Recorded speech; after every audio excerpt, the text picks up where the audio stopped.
अस्सलाम वालेकुम। मेरा नाम हमज़ा है। मैंने बबल से पीपीएफ सर्विसेज ली थी। मैं अपना थोड़ा सा एक्सपीरियंस उससे रिलेटेड शेयर करना चाह रहा था। जब मैंने अपनी गाड़ी ली थी तो उस टाइम पे आई वाज़ वेरी वरीड कि ये पीपीएफ है क्या, और कितने ज़्यादा मार्केट में और भी लोग थे जो कि पीपीएफ चल रहा था और डिफरेंट कैटेगरीज थी, क्या क्या चीज़ें थी। सो आई सर्च एवरीवेयर। मैंने अपने दोस्तों वगैरह से भी पूछा कि अपने फ्रेंड सर्कल वगैरह में सब जगह पूछा कि क्या चीज़ है, किस तरीके से चल रही होती है, कौन से अच्छी आपकी डिटेलिंग सर्विसेज हैं, हाउसेज हैं जो ये काम कर रहे हैं। सो I found bubbles.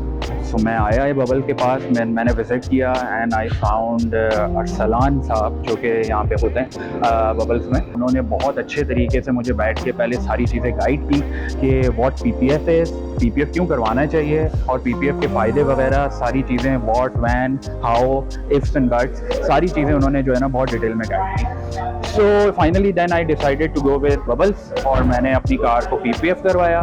After that I am visiting here like you know every month for different kind of services and मैं बहुत ज़्यादा सेटिस्फाइड हूँ। So I found him a very good as a service, and I would recommend everyone to at least visit here and catch if you can. Thank you.